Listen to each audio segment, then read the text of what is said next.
What's up? Welcome in to the latest episode of Pod Like a Champion, the blueandgold.com recruiting podcast. It's Tuesday, March 16th, 2021. I'm Patrick Engel, joined as always by our recruiting insider at blueandgold.com, Mike Singer. Mike, the commits just kind of keep rolling in here for Notre Dame as you had forecasted a little bit. And I think it was our last episode, and probably more than just that, if I'm remembering correctly. I believe that's two since we last podcasted. Jaden Mickey, the four-star cornerback out of California. Amorian Walker, the three-star wide receiver out of Louisiana. Both of them added to Notre Dame's commitment list in the last week. Mike, where do you want to start here? Mickey? You want to talk about Mickey? Let's do it. That's the All most right. recent one. I think that makes sense. All right. Well, yeah, let's talk about Jaden Mickey. Four-star cornerback, committed to Notre Dame on Sunday. I was at the Under Armour Dallas camp, and I knew he was committing at noon Pacific, but my mind was on Eastern time. So in my mind, he was committing 3 o'clock Eastern, but I was on Central time, so I was all messed up. But thankfully, we had Mason Plummer was able to post my stories while I was in Dallas on that. So make sure to go to blueandgold.com and check everything out there on Jaden Mickey. Yeah, I mean, it's a very solid player. I think he has a high floor because he's just too good as a cover guy as a sophomore in high school that like there's no way he's not going to improve a good bit. I mean, I'm really looking forward to seeing him this spring season in California. Like, he's going to have quite a jump from sophomore of 2019 season to now, spring 2021. It's like a year and a half difference there. And sophomore to junior season is always a big bump for these recruits. So, I think he's going to go from this 5'11", 155-pound soaking wet technician of a cornerback to a 6 foot, 170, 175 guy who's still has those overall just natural cover abilities mixed with just a dude. This is a young man, if you guys remember. Notre Dame, before they offered Mickey on, I believe it was February 4th, they asked for him to run a couple 40-yard dashes and texted over to them.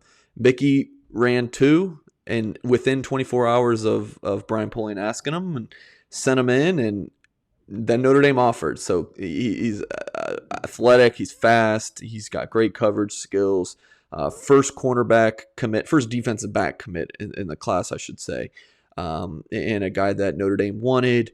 Brian Polian led the way here, did a nice job for Notre Dame. Mike Mickens, Marcus Freeman helped the Irish close here. So overall, a very nice piece for Notre Dame, a guy who I feel like is a 2-year starter for the Irish.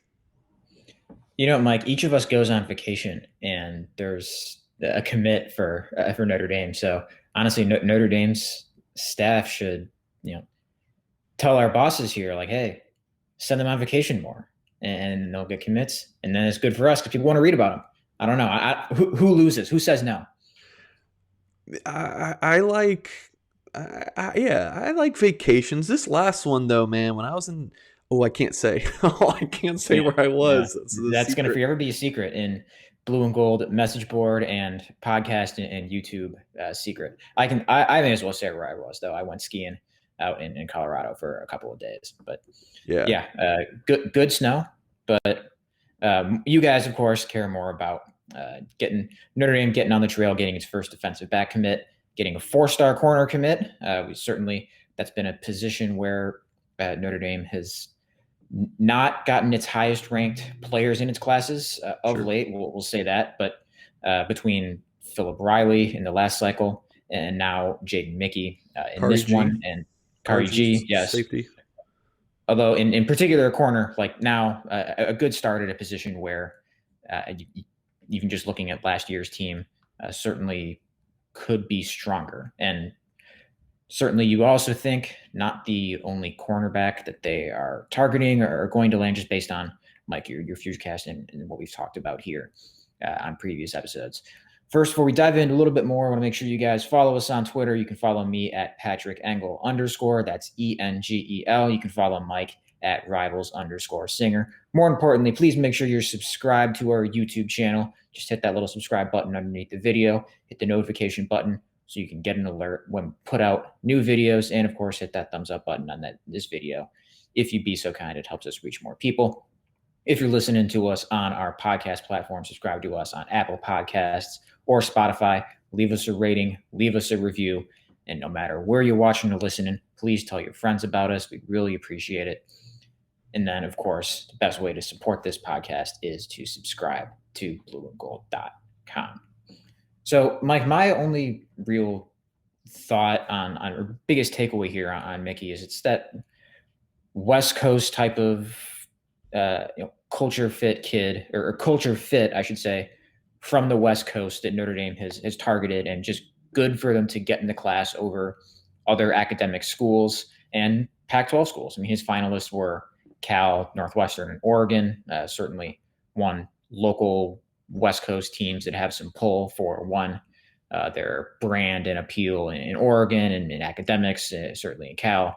And then Northwestern, kind of certainly the same thing with the academic appeal. So just kind of the type of kid that you think Notre Dame should be landing with some regularity, and especially when it goes out there and targets some West Coast guys. From Corona Centennial High School in Southern California. Of course, that's the same high school as now former Notre Dame wide receiver Javon McKinley. So Notre Dame has had some success there before. Also had offers from Georgia and USC. I wanted to mention that real quick.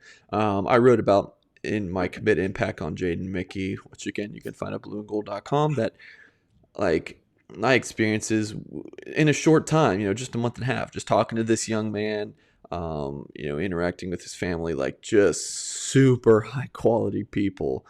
Jaden Mickey's mother is a cancer survivor. Father played at Weber State and is extremely educated of a person. I believe he's got a doctorate's degree, so much smarter than me and Patrick combined.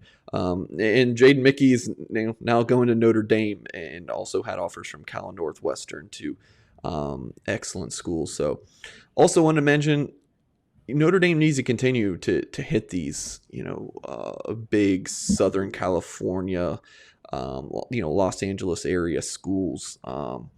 You would like to see Notre Dame get into, Mater Dei and St. John Bosco and with more regularity.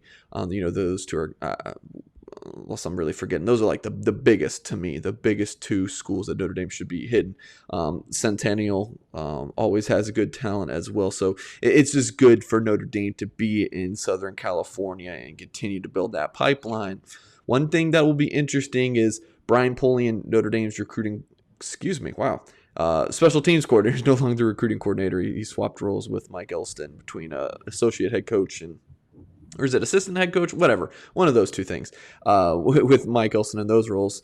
But yeah, Polian seems to be recruiting more of the Southern California area. I believe it was more of Del Alexander previously. So Polian, one of the more premier recruiters on Notre Dame's staff. So one interesting thing to keep an eye on.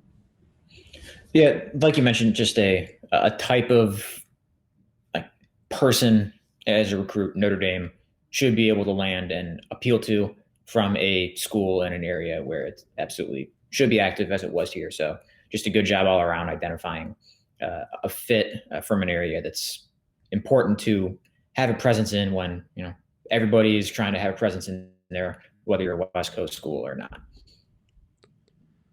So I know we touched on this, I guess, the last thing here on Mickey.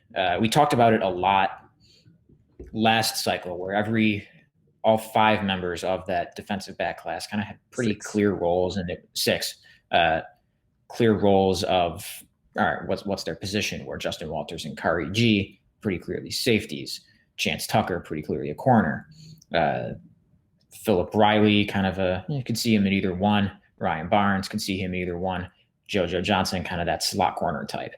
Yeah. From this looks of it, Mike, and thinking that the class is going to be 4 or 5 guys, Notre Dame seems to have found its like clear-cut corner, like obvious corner prospect in Jaden Mickey. Is that where you kind of see him sticking? Is that cornerback? I think he's pretty similar to Chance Tucker in the size, the speed. Probably my favorite thing about Chance Tucker was his like just natural ability and instincts to turn his head around at the last second and knock the ball away. Like Mickey shows that as well. So I think Chance Tucker might be. And I'm comparing Chance Tucker junior film 2019 to Mickey sophomore film in 2019. Tucker seems a little bit more to me of a little bit of a better athlete, but Mickey seems to be more of a pure or farther along in his overall cover ability. And I think part of that's Chance Tucker was mainly playing receiver, and I want to say safety. And junior season was his first year at corner. So yeah, I think Mickey's a corner all the way for me. I've said this a couple times. I could see him playing safety, like if need be, and he could do well there. In my opinion, he's a better corner than a safety.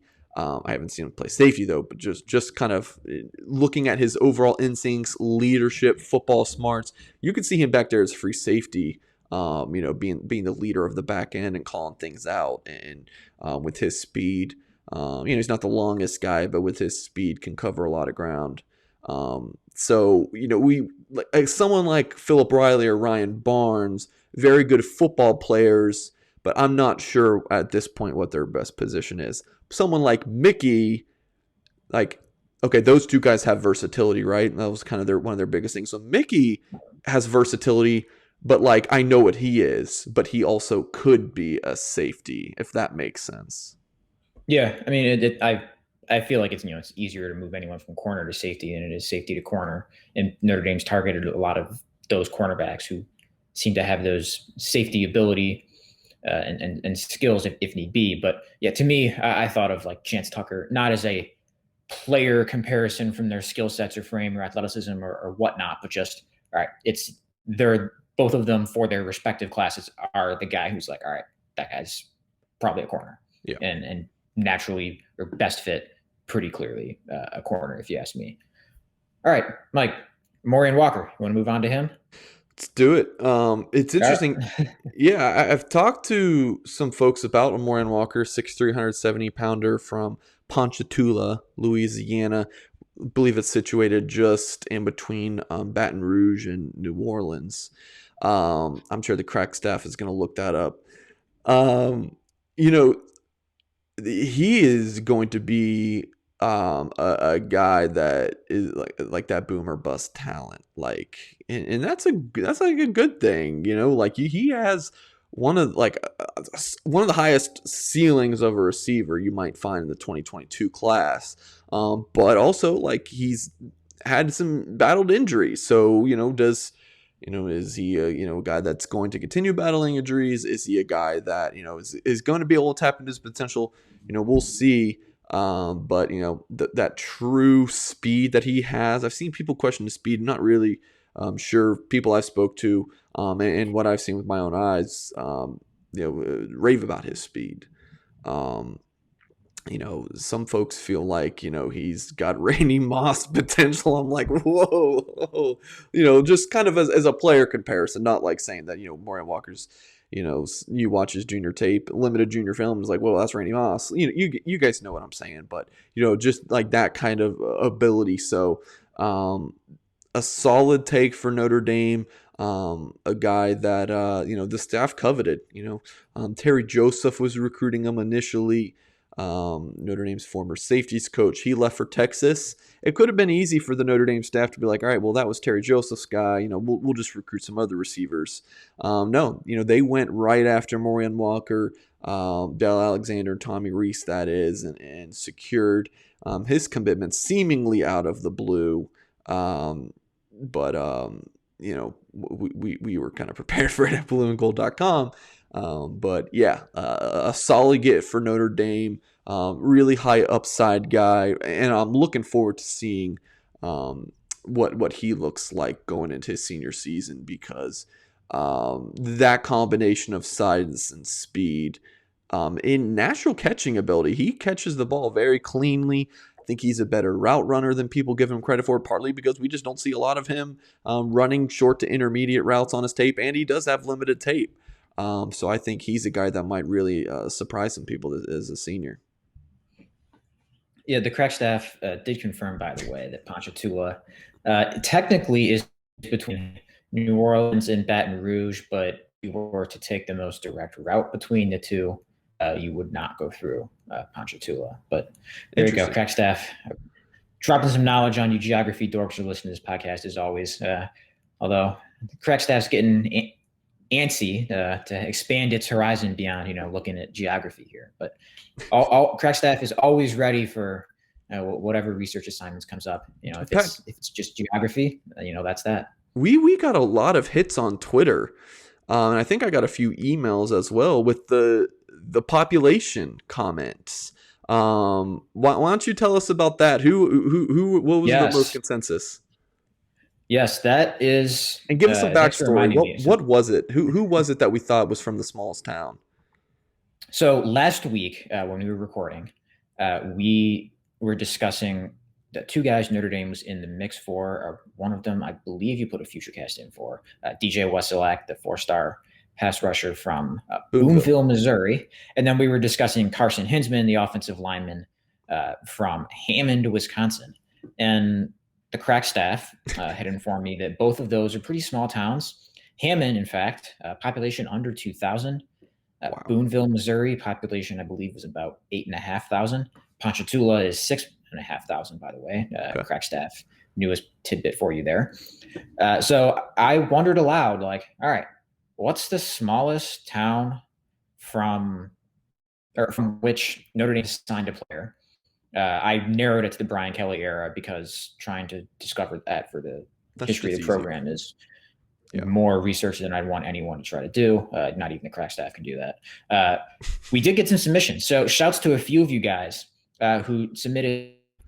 I have not fully looked up to confirm it, but I'm almost certain. The answer is Jack Kaiser, Royal Center, Indiana, population 861. Yeah, that wins. Yeah, it's going to be hard to top. Although I did have one, a pre-Kelly era, I believe Justin Tuck's hometown, population 217. Wow. So basically, enough like that, like take a diner on a Sunday. Her small church, and that's your town. But yes, shouts to the few of you guys who hit us in the comments, added me or Mike on Twitter, emailed Mike, whoever it was, for guessing Jack Kaiser and just listening to our random ramblings about geography as it relates to Notre Dame signees. So yes, thanks for bringing that up, Mike. But on Amorian Walker, I believe Tom Lemming tweeted this, ran a 10.5 100 meters. I'll take Tom his word for that, because why wouldn't you? Yeah, I think that points to the upside. And I know this is a position that, it's kind of an important one and certainly one that a lot of fans are paying attention to just because of what you see from the receivers on Alabama or Ohio State or Clemson or all these teams that you've seen win national titles or make it to the championship game in recent seasons. The long and short of it is they've all been awesome. You want Notre Dame to get there, obviously in 2020 and 2021. I think you can be pretty happy with that haul, but it's all about continuing to get similar ones in that mold. Walker, as far as rankings go, probably not the sexiest ad in terms of that. And I'm sure a lot of you guys were dreaming about a big start to the receiver class. Not exactly what you would call that, but yeah, I think that 10.5 100 meters points to some upside and some intrigue here with this one. And yeah, like you said, interesting senior year to follow, just considering injuries. I believe when we talked about this before, that he had dealt with his junior year, and just to see, how he develops and how much you see that upside turn into more production and just improvement as a senior in high school. Patrick, where do people say the game of football is won and lost? I mean, the old trope is the trenches, but in the trenches. But where is it that we only see Notre Dame fans talking about? Out on the edges, and I'm like, yeah, and it's true too. I mean, it's important. The games don't lie, but if you're building a football team, would you rather build it with receivers and corners or offensive linemen and defensive linemen? So the point here is just, man, yeah, Notre Dame's close. Like they're really close. I think I don't even think it's like receivers and corners that is like the most important thing that Notre Dame has left. Like they're doing great at running back. They're doing great on the offensive line, defensive line, linebacker. They've recruited well. Safety. You still got Kyle Hamilton for another season. Tight end, obviously, Notre Dame's recruited well. Receiver, they've got Jordan Johnson, Lorenzo Styles. I'll lump myself in with Notre Dame fans here. We seem to forget about this guy named Deion Colsey. Hey, remember Xavier Watts? Like, just wait. Like these guys are gonna hit the field. There's just 2018, 2019. Those two receiver classes just haven't panned out yet. Which, but I think in a couple years the complaints about Notre Dame football, it won't be receiver. They'll move on to something else. But back to my original point, it's quarterback. Like, loved Ian Book. I was a big Ian Book guy. Didn't end up working out. He see people talk about, and we're getting off topic, which is a natural thing for Pod Like a Champion. But people talk about Ian Book didn't develop at Notre Dame. I'm like, what in God's name are you talking about? He came in as a 3-star recruit who was committed to Washington State and left Notre Dame the most all-time winning quarterback in program history. Like, how is that not developing?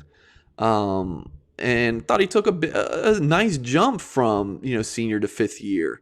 The Clemson game was huge for him. I remember after Notre Dame beat Clemson, we had all sorts of people on our message board. The Ian Book supporters, the people who didn't like Ian Book. Everyone was like, he just etched his name into Notre Dame lore and will forever, we will love him.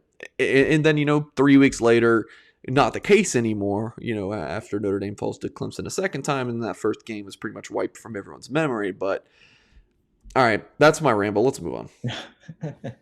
Yeah, and I guess I'll end with this, in that I think if you ask the question of what position do you start from, offensive line, defensive line, or receiver and corner, I should say, it's at least I don't think it's the obvious answer that it would have been like 15 years ago or 20 years ago. I think it's reasonably still on the offensive and defensive fronts, but I think we're seeing more importance of those perimeter edge players. But nonetheless, I don't. Well, Patrick, one thing that's important to note is the more mobile these quarterbacks are getting. Like, if you have a quarterback who can, evade a sack like every single time he drops back, then that makes your offensive line just a little less important if your quarterback can just like take care of things himself. So that's one thing I wanted to mention real quick. It's not ideal, but it's something to mention. It takes, there's a little less pressure on the line in that sense than say there would have been, because there's just more of those mobile guys who can extend plays in playing quarterback in college football now than there was, 20 or 30 years ago or whatever it might have been. But basically, like, for the receiver class, and yes, it's a position you want to see Notre Dame continue to stockpile at and land guys who will help it close the gap, to use the phrase that everybody does. But for folks who all of a sudden are a little concerned about, what's Maureen Walker's commitment mean, or does this mean they're settling? I wouldn't jump to that just yet, just because, all right, you still have to look at the 2020 and 2021 classes. Obviously, they got to go out on the field and do it and live up to their rankings and whatnot. But as far as rankings are concerned, those are pretty good hauls.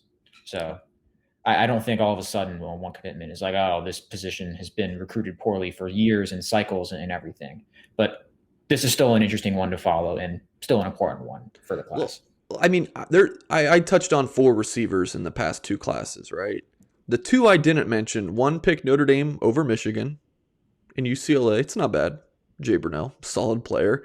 And the other guy was a 4-star who held offers from Alabama, Georgia, Michigan, and about 25 other schools. Does that sound good to you? Jaden Thomas, that's not bad. So, and as much heat as Del Alexander gets, He led the Jaden Thomas recruitment. He played a big role in Notre Dame landing Deion Colsey a second time. And he played a role. Lorenzo Styles was really recruited by Chip Long. But, look, early in the pandemic, there were reports surfacing that Lorenzo Styles might decommit and flip to Michigan. Notre Dame held Michigan and others off, and you got to give some credit to Alexander there. Okay. No more follow-ups from me or you. Let's move on because this is Yes. supposed to be a shorter podcast. We're at 25 minutes. All right. Well, Mike, you mentioned you were in Dallas Yeah. over the weekend at the Under Armour camp. Before that, you took a drive to Denison, Texas. Met Notre Dame running back commit Jadarian Price. I'm going to open up the floor to you. Let's hear your thoughts about spending some time with him or anything else you want to offer here from your time at the Under Armour camp. Yeah. I'll make this quick. Wrote about this in the Gold Standard for our premium subscribers. My time seeing Jadarian Price, Notre Dame's running back commit in the 2022 class. Here's the quick takeaway. Hear a lot about recruits who this kid is all about his team. I mean, this is pretty much every recruit. I mean, you talk to a high school coach or something about this kid's all about his teammates, and and then you see them on their social media profile, and you're like, that seems a little bit more self-centered than than what I had been told. Not to judge people just on a tweet, but you guys get where I'm saying. Sometimes just gonna raise a little bit of a red flag, I'm not 100% sure if that's actually the case. Point of saying that is Jadarian Price. Wow, he is a wow kid from what he's battled through with his upbringing. Look, Jadarian Price is not like a big media guy. He doesn't even tweet out his own offers. He lets his high school coaches do that, and then Price will just retweet it. He knew I was coming up to see him. He didn't really care about it either way, but he knew that about 6 of his other teammates were going to get exposure from me. If Price was like, hey, I'm not going to come out and do this, then I wouldn't have gone up there. I'm not going to go up there to not see kids that Notre Dame's not recruiting. But Price knew that if I go, then if I come to this, then all my other teammates that are going to be here, about 6 others, are going to get some exposure too.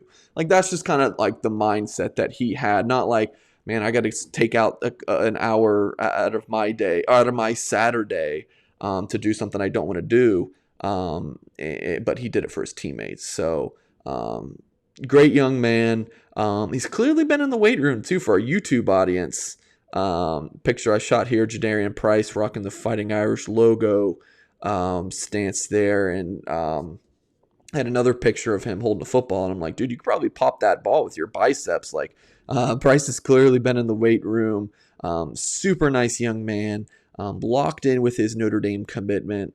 Don't think that he's going to be straying at all from the Irish. So a lot to be excited about here for Notre Dame fans. One last thing before we wrap it up. Some of you guys might not be listening to this until later in the week, in which case you'll know the outcome, but figured we should touch on it. Joshua Burnham, the 4-star linebacker out of Traverse City Central High School in northern Michigan, making his announcement on Wednesday, picking between Notre Dame, Michigan, and Wisconsin. Mike, you have a future cast in for Notre Dame to land him. Just a brief reset, what have you. Set the stage here for Burnham's announcement on Wednesday. Yeah, it should be announcing right around 5 o'clock Eastern time. And we are expecting to deliver the live stream of the announcement too. We're sending Patrick Engel to make the trek up from South Bend to Traverse City. Did I get it right? You did. Okay, good. I think that's 5 times in a row I've got it right. So I think I'm out of the woods now. Futurecast picking for Notre Dame. Really has been a Michigan Notre Dame battle for several months now. Like Notre Dame to win this one. Number 5 inside linebacker in the country, number 141 overall player in the land per Rivals, number 3 guy in the state of Michigan. Excellent inside linebacker, looks great coming off the edge, looks great at H-back, and can throw the ball as well at quarterback. Not playing the toughest ball in northern Michigan, but a well-conditioned young man. accounting for 30 touchdowns on offense and racking up 61 tackles on defense. Great player, guy Notre Dame coveted during this recruiting process. We'll see where he picks tomorrow. We'll have Patrick there to bring you guys the news. Feeling it's Notre Dame, Michigan, tough school to beat with, believe his family is Michigan fans. So a good bit to overcome there. I'm sure Traverse City is much more pro Michigan than it is Notre Dame. So will be interesting to see what he announces on Wednesday. And again, lock into our YouTube channel and blueandgold.com for all the coverage. Like Mike said, I will be up there, and that will do it for this episode of Pod Like a Champion. Make sure you are subscribed to our YouTube channel, subscribe to our podcast if you're listening there. Leave us a rating, leave us a review, tell your friends about us. Follow us on Twitter at @PatrickEngel_ and at @Rivals_Singer. We will talk to you again next week. Till then, take care.